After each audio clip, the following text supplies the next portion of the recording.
Hey everyone, have you seen the news? Donald Trump just landed in China.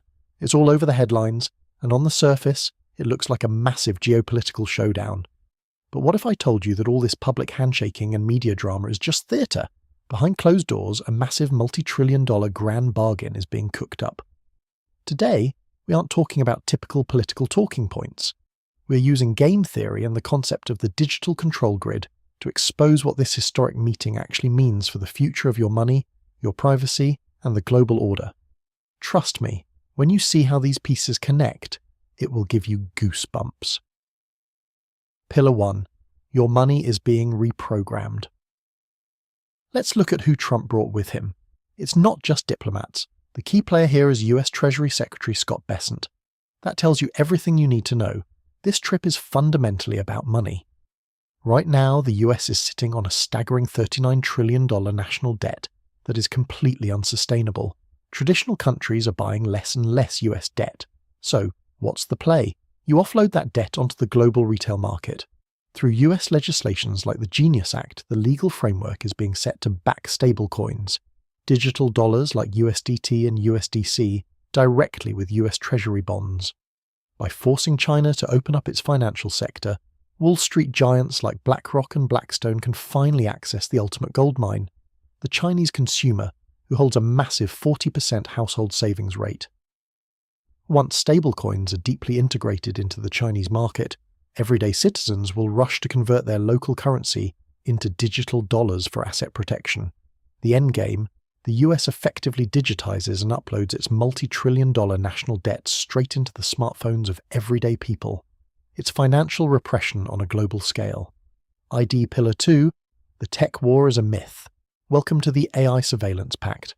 Every day, the mainstream media reports on the brutal AI and semiconductor war between Washington and Beijing. Don't fall for the hype.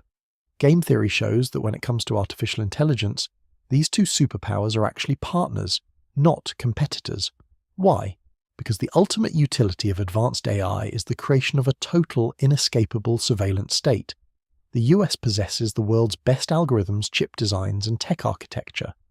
China, on the other hand, has 1.4 billion people and an environment where data privacy laws are practically non-existent. For global tech planners, China is the ultimate real-world AI surveillance laboratory. Technologies like cross-platform tracking and predictive behavioral monitoring that cannot legally be tested at scale in the West can be deployed effortlessly in China. This explains why NVIDIA CEO Jensen Huang, who wasn't even on the original flight manifest, was added to Trump's plane at the very last minute during a refueling stop in Alaska. The deal is simple.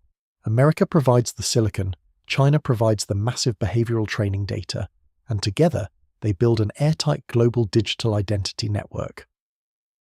Pillar 3. Controlling the physical grid, energy and manufacturing. You can't run a digital control grid without physical infrastructure, logistics, and raw energy.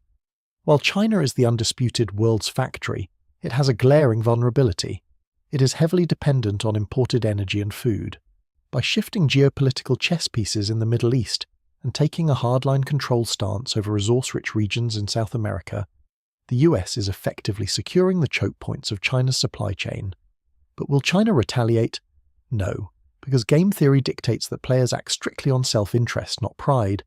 Chinese policymakers don't care about abstract concepts of sovereignty or ideology. They care about cost stability and predictability. If the US stabilizes resource extraction in the Western Hemisphere, Beijing is perfectly happy dealing with one unified empire rather than dozens of unpredictable local governments. The US gets to keep China locked into the global manufacturing loop, doing the heavy, resource-intensive labor that Americans don't want to do, while ensuring that the wealth generated by Chinese exports loops right back into buying US debt. The global Ponzi scheme remains perfectly intact. The ultimate endgame: what happens to the rest of the world? So where does this leave everyone else, including critical tech hubs like Taiwan? If the US shifts its long-standing stance on strategic ambiguity to support a grand Mahjong, US-China reconciliation, it won't be out of goodwill. Strategically, it shifts a massive geopolitical burden directly onto the shoulders of Japan and South Korea. Since Japan and South Korea rely heavily on the shipping lanes around the first island chain for their energy supply, Any shift in control over Taiwan forces Tokyo and Seoul to hyper-mobilize and absorb the local security risks. The US effectively steps back, reduces its global overhead, and lets regional allies foot the bill. At the end of the day, both the US and China are the primary beneficiaries of the current global economic illusion.